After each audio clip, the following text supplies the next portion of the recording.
Hello बच्चों, मैं doctor Sunita Nandal कक्षा 11th के लिए कविता है सबसे खतरनाक।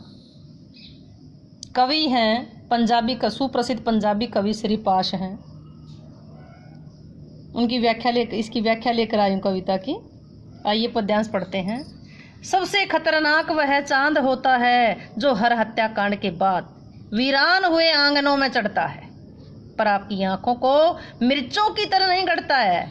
सबसे खतरनाक वो गीत होता है आपके कानों तक पहुंचने के लिए जो मरसिए पड़ता है आतंकित लोगों के दरवाजों पर जो गुंडे की तरह अकड़ता है। फिर देखिएगा, सबसे खतरनाक वह चांद होता है जो हर हत्याकांड के बाद वीरान हुए आंगनों में चढ़ता है, पर आपकी आंखों को मिर्चों की तरह नहीं गढ़ता है। सबसे खतरनाक वो गीत होता है आपके कानों तक पहुंचने के लिए जो मरसिए पड़ता है आतंकित लोगों के दरवाजों पर जो गुंडे की तरह करता है। सबसे खतरनाक वो चांद वो चंद्रमा होता है जो हर हत्याकांड के बाद, हत्याकांड होता है जो मार काट करना, वीरान हुए आंगनों को, वीरान जो सुने, जो घर के आंगन सुने हो जाते हैं, वीरान का मतलब सुनापन, पर आपकी आंखों को मिर्चों की तरह गढ़ता चुभता नहीं है।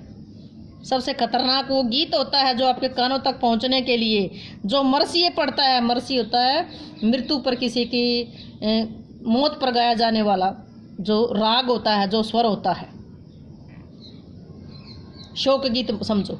आतंकित लोगों के दरवाजे पर जो गुंडों की, आतंकित होता है जो भयभीत, आतंकित लोगों के, जो लोगों के आतंक से भयभीत हैं, जो डरे हुए हैं। गुंडे का मतलब ये आतंकवादी, बेलगाम लोग जिन पर किसी का कोई असर ही नहीं होता।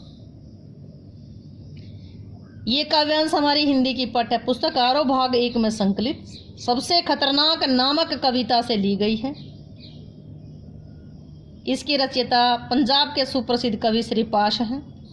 इस कविता में कवि ने समाज में फैली विषमताओं के प्रति जड़ता की भावनाओं को तोड़ करके उनका मुकाबला करने की प्रेरणा दी गई है। इन पंक्तियों में कवि ने हत्याकांड और हिंसात्मक घटनाओं के पश्चात चल रही जो स्वाभाविक दिनचर्या है, लोगों पर असर ही नहीं हो रहा, उसका विरोध करते हुए कहा है सबसे खतरनाक वह चांद होता है। यहाँ कवि कहते हैं कि हत्याकांड और हादसों से कवि का मन बहुत दुखी है, लेकिन वो इस बात से और भी खिन्न है कि लोग हिंसात्मक घटनाओं से जरा भी प्रभावित ना होकर के अपनी स्वाभाविक दिनचर्या को निभाते जाते हैं। ये स्थिति सबसे खतरनाक होती है। क्या कहता है? जिस प्रकार हर हत्या के पश्चात शोकाकुल आंगनों में चांद चढ़ आता है। सबसे खतरनाक यानी कि कोई हत्याकांड हुआ है, हर हत्याकांड के बाद आंगन में चांद चढ़ आता है। उस चांद का आना बुरा तो है, परंतु उसे स्वीकार कर लिया जाता है। जबकि कवि के अनुसार वो चांद की शांति, वो चांद की शीतलता लोगों की आंखों में मिर्चों की भांति चुभनी चाहिए। कवि कहते हैं कि हर हत्याकांड के बाद चांद आंगन में चढ़ आता है। उन सुनसान हुए आंगनों में चांद चढ़ आता है, लेकिन वो चांद का आना स्वाभाविक है, लेकिन वो चांद लोगों की आंखों में, चांद की शीतलता, चांद की शांति लोगों की आंखों में मिर्चों की तरह गड़नी चाहिए, मिर्चों की तरह चुभनी चाहिए। उसके बाद सबसे खतरनाक वो गीत होता है, सबसे खतरनाक वो गीत गाए जाते। उसके पश्चात जो शोक सभा में जो गीत गाए जाते हैं,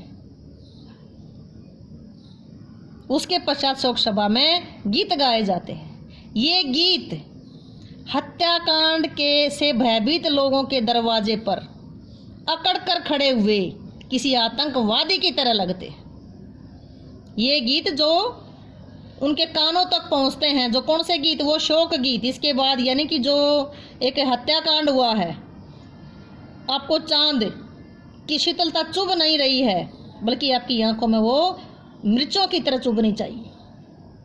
उसके बाद शोक गीत गाए जाते हैं। ये गीत हत्याकांड से भयभीत जो लोगों के दरवाजे पर एक आतंकवादियों की तरह अकड़ने लगते हैं। ये गीत कैसे लगते हैं? जो शोक गीत कैसे लगते हैं? जैसे डरे हुए लोगों के दरवाजे पर कोई आतंकवादी, कोई गुंडा आकर के अकड़ता है, ये गीत उसकी तरह लगते हैं। कवि की दृष्टि में परिस्थितियां खतरनाक हैं, वे परिस्थितियां खतरनाक हैं जो हत्याकांड के प्रभाव से हत्याकांड के दुख भरे माहौल को कम करती। यहाँ कवि ने हिंसा के प्रति उदासीनता को खतरनाक बताया है। वीरान आंगनों में चांद का चढ़ना सार्थक बिंब है। यहाँ पर गीत का मानवीकरण किया है। डरे हुए लोगों के लिए शोक गीत नहीं बल्कि उत्साह गीत गाए जाने चाहिए। मिर्च की तरह गड़ना मुहावरा है, आंखों में चुभना यानी कि दर्द पैदा करना। छंद मुक्त है, भाषा जोशपूर्ण है, दृश्य बिंब है, व्यंजना शब्द शक्ति है।